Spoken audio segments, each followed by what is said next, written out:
Welcome to Heartfelt Revenge Stories. My name is Maya R. Santos. I am 28 years old, and I work night security at a downtown office complex while finishing my criminal justice degree through community college. I make about $42,000 a year. Not glamorous money. Not the kind of money that buys you anything shiny or impressive. But steady. Honest. Enough to keep a roof over your head and the lights on and the refrigerator from being completely empty on a Tuesday night, when you are too tired to think straight after a double shift.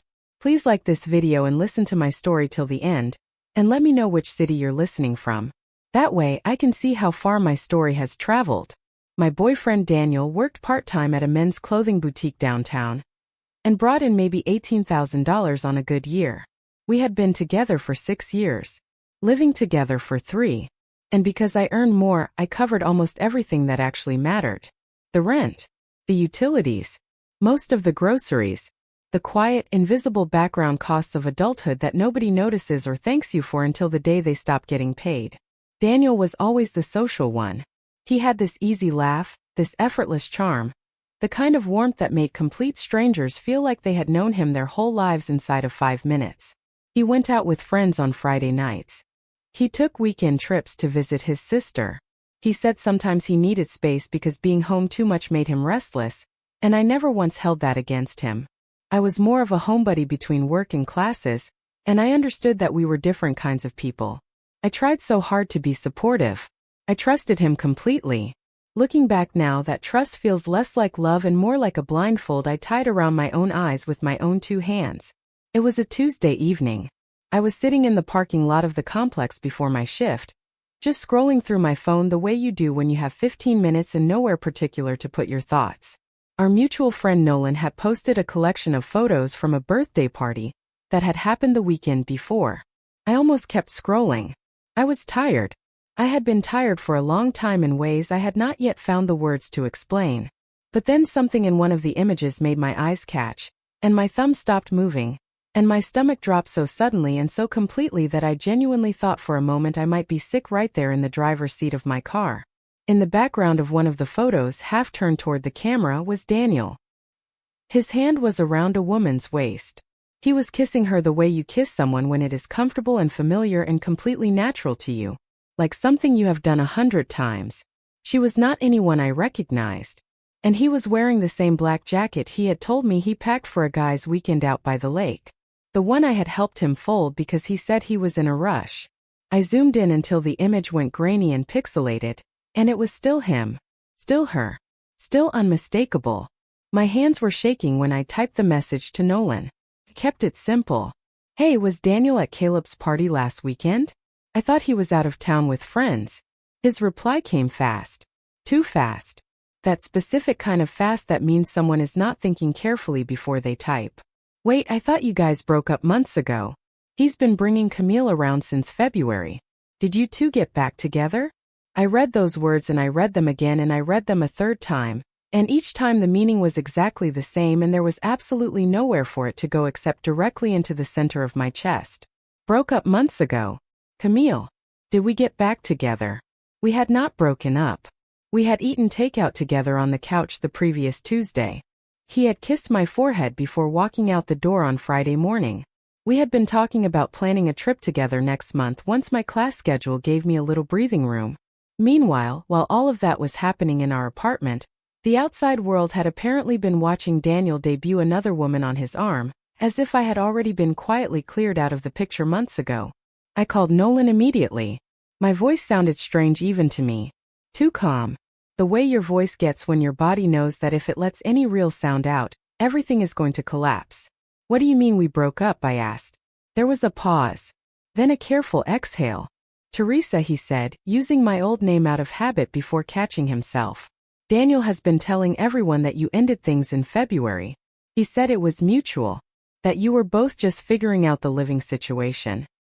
He's been acting single for months. I genuinely thought you knew. We lived together, I said. He was in our apartment Tuesday night. He slept next to me 2 nights ago. The silence that followed was softer. Oh damn. After I hung up, I sat in that parking lot for 3 hours. Not crying. Not screaming. Just searching the way people search when they already know the truth but cannot stop themselves from looking for the one small detail that might somehow change it.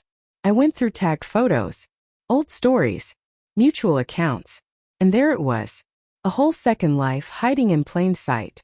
Every guy's night, every weekend visiting family, every vague explanation about needing air or needing space. He had been with Camille at restaurants and concerts and rooftop bars and Sunday brunches. He looked lighter in every single photo than he had looked with me in months. Relaxed, proud, public. Like I had become the hidden part of his life while she got the version of him that stood in the light and smiled without reservation. And then I found the part that made my blood run genuinely completely hot. Dating apps. Not one. Multiple. And the profile photos he had used were pictures from our relationship. A photo from our mountain trip last fall. Except I had been cropped out so cleanly that it took me a full second to realize I had originally been standing right beside him. Another from the beach. Another from a street fair. Another from my birthday dinner, where he had carefully removed my arm from the frame but kept the candlelight and his own smile. He had turned our memories into advertising material for the women he wanted next. He had taken the evidence of the life I helped build and used it to attract someone new while I was still sleeping on my side of the bed. Still buying the groceries, still setting my alarm for a shift that paid for a roof over both of our heads. I sat in my car long after dark, engine off, hands frozen around my phone, trying to understand how long I had been funding someone else's escape. How long I had been the quiet, stable background while he auditioned a new future. How many people had looked at me in recent months and felt sorry for me without saying a word. How many smiles I had trusted. How many lies had been delivered with my rent money quietly keeping the lights on behind them. Daniel was supposed to be back the following evening from what he had described as a short trip with friends. I knew now that it was almost certainly a romantic weekend with Camille. The humiliation of that settled over me slowly, like cold water rising. But beneath it, something else began to form. Not screaming. Not chaos. Something harder and cleaner than either of those things. Because if he wanted to live like we had already ended months ago, then maybe it was time for me to stop waiting for honesty and start moving like the truth had finally arrived. That thought, right there, in the dark of a parking lot before a night shift I still had to work, was the moment everything changed. Stay with me. I did not confront Daniel when he came back. That surprised even me. Because there was a part of me that wanted the dramatic version so badly I could feel it like a physical ache. The shaking voice. The screenshots thrown onto the table. The demand for an explanation. 6 years is a long time to pour into a person, and some part of me wanted him to look me in the eyes and explain how a man can fold laundry with you one morning, and then climb into someone else's arms the same weekend. But the more I sat with it, the more clearly I understood something. Confrontation would only give Daniel what men like him always want at the beginning. Time. Room to rearrange the facts. Another opening to make me question what I had seen until I started doubting my own memory. So instead, while he was still away on the trip he had lied to my face about, I made phone calls. The first person I called was his sister, Elena. Elena and I had always gotten along genuinely well. She had been to our apartment enough times to know what our life together actually looked like. She had eaten at our table. She had seen us together in the ordinary, unperformed way that people who share a home are together. If anyone could tell me how far Daniel's lies had spread, it was her. She answered sounding half distracted, half warm. Hey Maya. Everything okay? No, I said. I need you to be honest with me. Has Daniel told you that we broke up? There was a pause. Not the pause of someone confused. The pause of someone suddenly being very careful. Why are you asking that, she said. And that was already answer enough. Because I just found out he has been telling mutual friends we ended things in February, I said. I need to know who else he has been lying to. She went quiet for a second too long. When she spoke again, her voice had completely changed. Oh God. Maya, I didn't realize you didn't know. Know what exactly? He told me and our mom that you two had split up months ago. He said things had gotten unhealthy. That you were becoming too controlling about who he saw and where he went. He said you made him feel trapped. I almost laughed, but there was nothing even slightly amused in it. It came out thin and sharp and it hurt more than crying would have. Controlling, I repeated. Elena, I pay for his rides home when he goes out drinking so he does not have to worry about how he gets back safely. I work nights and I still adjust my sleep schedule to pick him up sometimes when surge pricing gets too high. I have never once told him he could not see his friends. Not once. I know, she said quickly. I mean, I didn't fully believe it, but he made it sound complicated. He said you two fought all the time. That you kept threatening to throw him out if he didn't change. That never happened. We have not been fighting. We were planning a trip together next month. He told me he loved me before he left for this weekend. The silence on the other end went very heavy. And then Elena said the words that turned this from a cheating story into something uglier and colder, and more deliberate than I had prepared myself for. He also told our mom he was trying to find his own place, she said quietly. That his living situation had been unstable. Mom sent him money a few times to help with rent. I sat down so fast the chair scraped across the kitchen floor. What? He said things with his roommate were tense and he needed help while he figured things out. Roommate.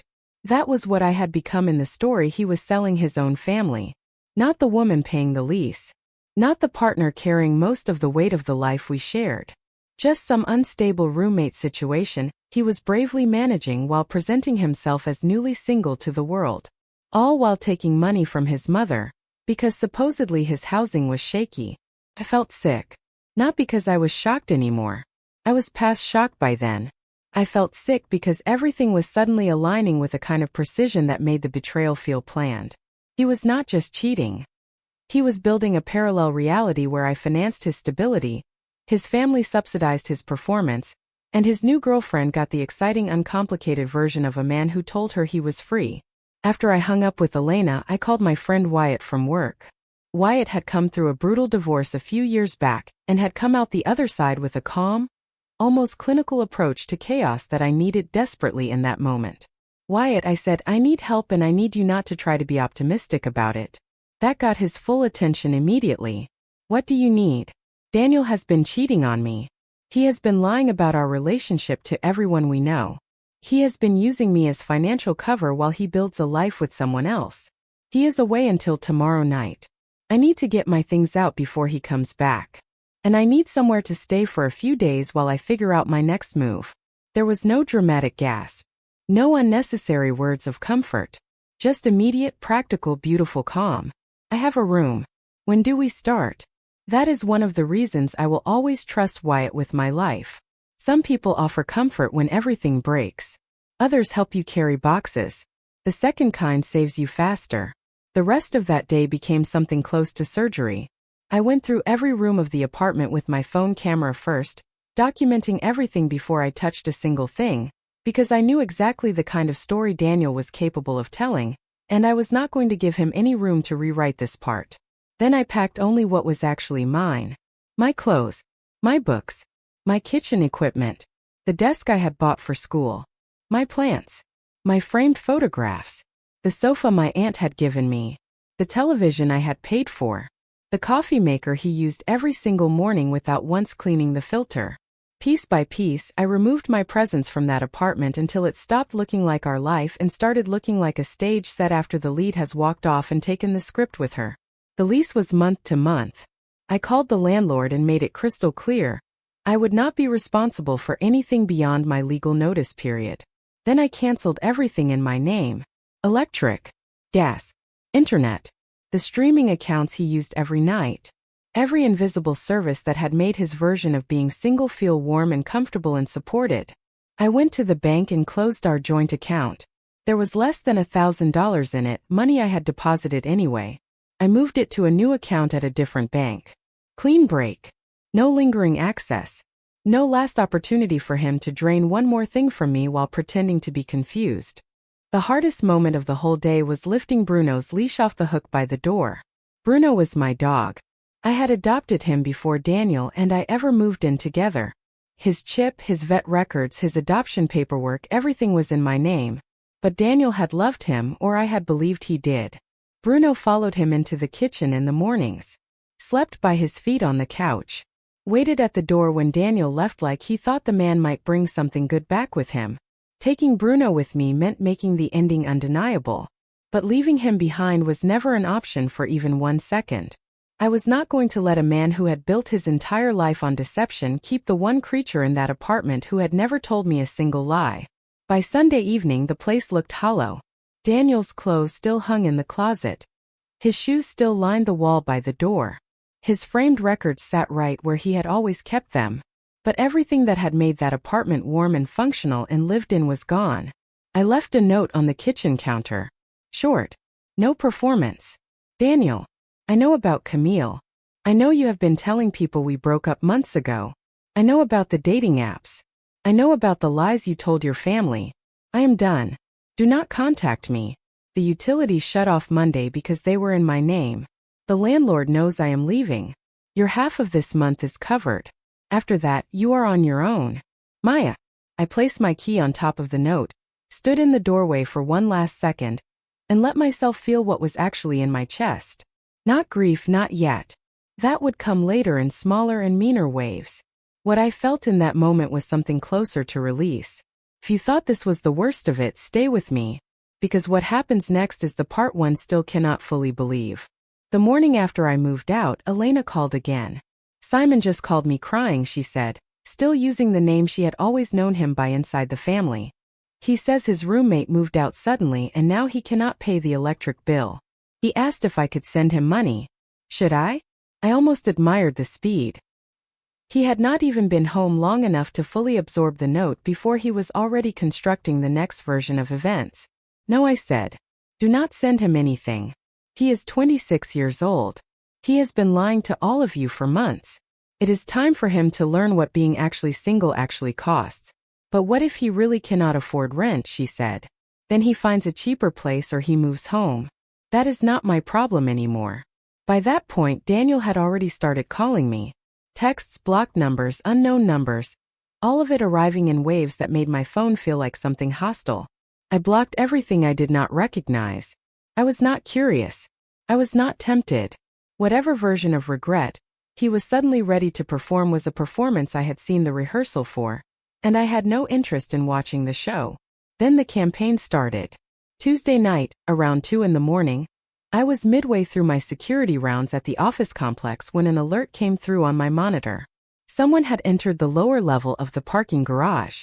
I checked the feed, and there was Daniel, walking toward the glass entrance of the building with that tight, purposeful stride I knew too well from every argument he had ever tried to win by simply refusing to let it end. He went right up to the doors and began banging on the glass, scanning the interior, looking up at the camera like he thought I might be standing just out of frame and might still come down if he made enough noise. I watched from the monitor room. Pulse low. Cold. He kept trying for several minutes before finally walking back to his car. And then he sat there. Engine running. Hands on the wheel. He sat there for over an hour. That was the moment something in me moved from hurt to distance in a way that felt permanent. Because standing there watching him on that black and white monitor screen, I understood something I had not let myself see before. He knew my work schedule. He knew I worked nights when the building was empty and the parking lot was quiet. He knew that if he forced a confrontation there, I could not simply walk away. I was bound to my post. He had chosen the one place where obligation would corner me if I chose to respond. This was not desperate romantic longing. This was pressure. Staged at the location where I had the least freedom to leave.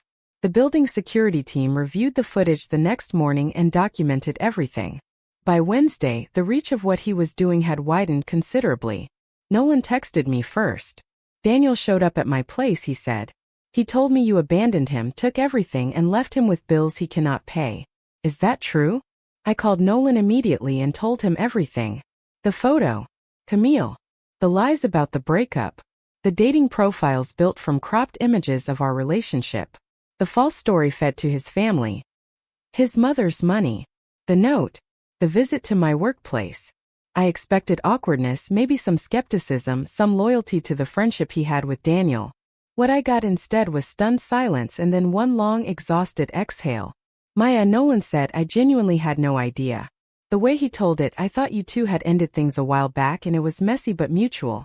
He never said you were still paying for everything. Of course he didn't. What did he tell you when he came to your place? That you had vanished, taken all the furniture, left him trapped with bills, and that he had nowhere to go. I looked around Wyatt's kitchen as he said it and something in me almost found it funny. Furniture. The things he was calling ours were almost entirely mine. The things that had kept him comfortable had always belonged to the person he had been quietly erasing. Nolan was not the only one. Over the following days, several mutual friends reached out with versions of the same story. In every version, I had apparently stormed out, stripped the apartment bare, left Daniel in financial ruin, and refused to let him explain himself. In every version, he was the one abandoned, the one blindsided, the one made to suffer by my cruelty. He had crafted the narrative quickly, efficiently, with the practiced ease of someone who had been choosing story over truth for a very long time. But this time something was different. This time people actually checked with me. And every single person who asked got the truth. Not a speech. Not a performance. Just facts. Screenshots of the dating profiles. Photos of Daniel with Camille.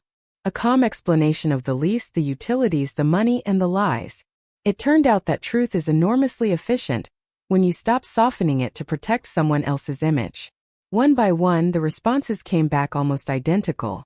Shock, disbelief, distance. Nobody wanted to volunteer as his rescue team. Once they understood what he had actually done, the story collapsed because the person he had counted on to stay quiet had decided to simply tell the truth. Thursday morning, Elena called again. Daniel stayed here last night, she said. Her voice was exhausted in a way that made something in my chest ache. Not for him. For her. For anyone who had been used as cover without knowing it. I need to tell you something, he said. She told me she had overheard him on the phone with Camille after he thought she was asleep. He was not heartbroken. He was furious. He said the whole situation was not supposed to happen yet. That he had been trying to manage a transition. That he needed things stable with me while he figured out what he actually wanted. And then he said the words that rearranged every memory of the past year in an instant. He said she was never supposed to disappear this completely because she is too responsible and too kind to blow things up. I closed my eyes. There it was. Not confusion. Not a relationship falling apart under its own weight. A strategy. He had looked at my loyalty and my stability and my deep, genuine love for the life we were supposed to be building, and he had decided those qualities made me safe to use while he searched for something he wanted more. He never expected me to leave because he had never believed I would. He had counted on my kindness the way someone counts on a wall they built themselves. Elena told me that Camille was pulling away too. That she had told Daniel she did not want to step into something that looked that complicated. That she had believed he was genuinely unattached. I stared at the wall in front of me and felt the last soft piece of grief harden into something that would not bend. He had not been drifting. He had been planning. And I had been the floor he stood on while he reached for a different ceiling. Stay close. Daniel found my new address about a week later. To this day I do not know how. I had given it only to my employer, my landlord, and the school administrative office. But one Thursday evening just after 7, when I was pulling into the lot after class with Bruno on the back seat and my textbooks in my bag, I saw him standing beside my car. For 1 second before my mind caught up, everything in my body reacted the old way. Pulse up. Breath caught. That deep, involuntary recognition of someone you shared a bed with for 3 years. The way you know a person's posture before you even fully see their face. And then the feeling passed. What replaced it was not fear. It was not even anger. It was a kind of complete and final emptiness. Clear as water. Teresa, he said, still stumbling over the old version of me. Maya, please. We need to talk. I locked my car slowly. No, I said. You need to talk. I am done listening. He looked thinner. More worn. You cannot throw away 6 years without even hearing me out. The sentence hung in the air between us, and I noticed how naturally he had framed it. As if I were the one dismantling something. As if the 6 years had ended the morning I moved out rather than the months he had spent actively constructing their replacement. I am not throwing away 6 years, I said. I am walking away from someone who left the relationship long before I knew it. His face tightened. It wasn't like that. I looked at him steadily. Then tell me what it was like. He opened his mouth. Closed it. Tried again. I was confused. I didn't know what I wanted. I still cared about you. I just needed time. I took 1 step closer so he could hear every word without any difficulty. You were confused while building dating profiles using photos from our relationship with me cropped out. You were confused while telling your family I was controlling you. You were confused while accepting money from your mother for rent I was already paying. You were confused while publicly dating Camille and privately sleeping beside me. That is a very specific and very organized kind of confusion, Daniel. His face went pale. Who told you about the money? It does not matter. He looked away, then back at me, and for the first time since he had appeared in that parking lot, I saw something beneath the performance. Not guilt. Something colder.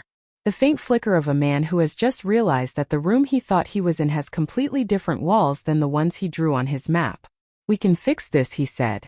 His voice had changed now, gone lower, gone softer, reaching for the register that had worked on me so many times before.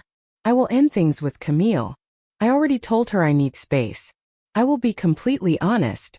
I will find a second job. I will do whatever you need. And I felt something then that surprised me. Not temptation. Not grief. Something close to pity but colder. Because even now, even standing in a parking lot outside the apartment building he had tracked me to without being invited, he was still searching for the angle. Still adjusting tone before truth. Still calculating which version of himself might buy him back his comfortable life. It is too late, I said.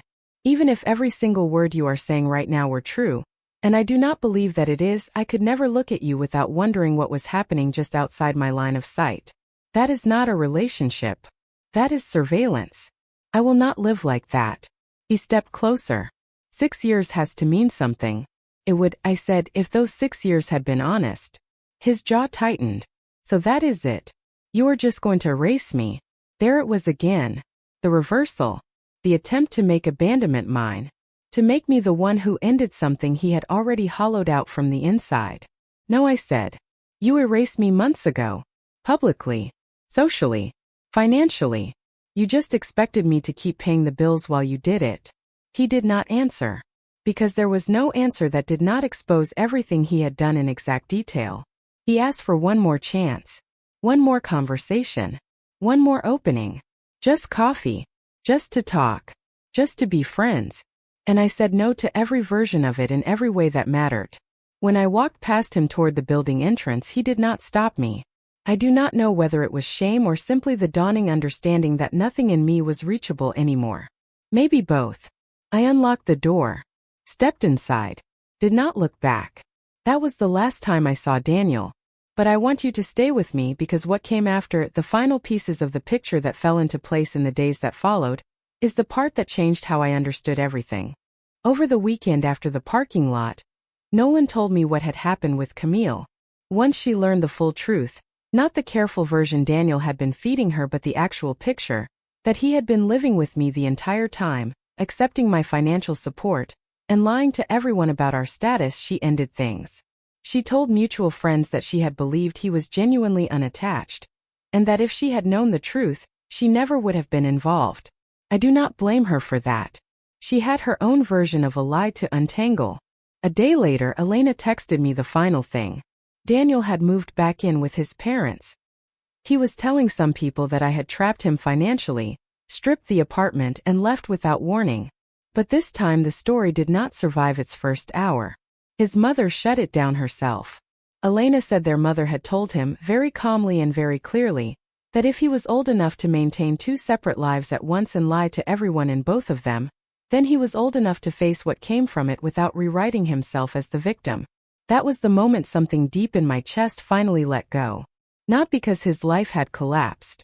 I was not celebrating that, truly. But because the people close enough to see the real shape of what he had built were no longer willing to hold up the walls for him. He had run out of places to hide the story. And the story could not survive once people stopped agreeing to believe it. I want to say something now that I think about every single day. Looking back, I can see the signs everywhere. The way he never once volunteered to take over a bill, unless I was already visibly drowning. The way every conversation about our future quietly centered on what I could eventually provide. The way he always framed commitment in terms of what made him feel secure, never what made us stronger together. I used to believe I had missed all of it because I was naive. The truth is simpler and harder than that. I missed it because I was loyal. Because I believed that partnership meant showing up steadily even when things felt uneven. Because I kept assuming that real effort would eventually be met with real effort in return. But some people do not see loyalty as something to return. They see it as something to use. The hardest part of this entire experience was not losing Daniel. It was sitting alone in my new studio one night with my textbook open in front of me and Bruno asleep at my feet, and realizing how little I had been asking for. How thoroughly I had trained myself to feel proud of being useful while never fully asking whether I was being loved. I remember the exact moment I understood it. He had looked at my reliability, at my quiet consistency, at the way I kept everything running without making it anyone's problem, and he had seen an opportunity. He had not seen a partner. He had seen a floor. Something stable to stand on while he searched for a different ceiling. Tell me in the comments. And if you've dealt with something similar, share your story. You're not alone. Subscribe for more stories about standing your ground and reclaiming your life. Because I want you to hear this part. I am 28 years old. I have a stable job. I am finishing my degree. I have my own apartment now, small and simple and entirely mine, and Bruno is asleep on the couch behind me as I say this, and the quiet in this room is the kind of quiet I choose, not the kind that settles over you when someone has taken the best of you and left you with the echo. I have friends who told me the truth when telling the truth was uncomfortable. I have a future that feels like mine, not like a structure I built to keep someone else warm while they plan their exit. For the first time in a long time, I am not managing anyone else's chaos. I am building a life I can actually trust. And that, more than anything Daniel said or did or tried to explain in that parking lot, is how I knew that walking away was right. The right person will not treat you like a backup plan. They will not crop you out of your own memories while still cashing in on your loyalty. They will not call your devotion control, or your stability convenience, or your silence proof that they got away with it. The right person will know your value before they lose access to it. Daniel wanted me to be the safe place he could return to after testing every other door. What he never understood, what I hope he one day has the courage to sit with honestly, is that once you learn someone only ever loved your usefulness, the grief changes shape. Stops begging. It stops bargaining. It becomes something solid and quiet and entirely yours. It becomes a boundary. And boundaries, once built from the truest part of yourself, do not reopen just because the person who broke them finally understands what they had.